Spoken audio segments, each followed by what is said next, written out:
వివాహాది శుభలేఖను ఏకంగా 36 పేజీలతో ఓ పెళ్లి పుస్తకంలా ముద్రించిన కుటుంబం గురించి ఇప్పుడు వారి బంధుగణం కరీంనగర్లో చర్చించుకుంటున్నారు. వివాహ విశిష్టత అంశాలను తెలుపుతూ ముద్రించిన 36 పేజీల శుభలేఖ అందరి దృష్టిని ఆకర్షిస్తోంది. కరీంనగర్ జిల్లా జమ్మికుంట పట్టణానికి చెందిన సుద్దాల శ్రీనివాస్, శ్రీదేవి దంపతులకు 2 కూతుళ్లు, 1 కుమారుడు. మొదటి కూతురు రవళిక సీఏ పూర్తి చేసింది.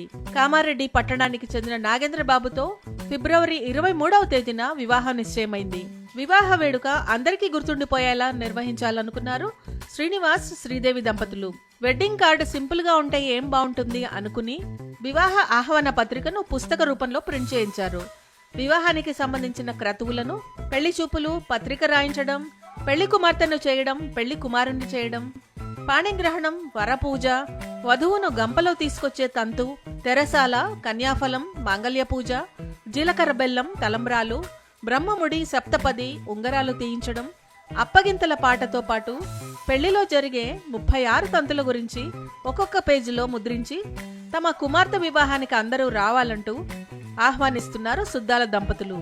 ఉన్నత చదువులు చదివిన వధువు కూడా తమ సంప్రదాయ పద్ధతిని గౌరవిస్తూ పెళ్లికి సిద్ధపడింది. పెళ్లి పత్రికే ఈ రకంగా ఉంటే వివాహం ఎలా చేస్తారో అని ఆతృతగా ఎదురు చూస్తున్నారు బంధుమిత్రులు. పెళ్లి కార్డును స్వయంగా అమ్మాయి తరపున బంధువులు పంపిణీ చేస్తున్నారు.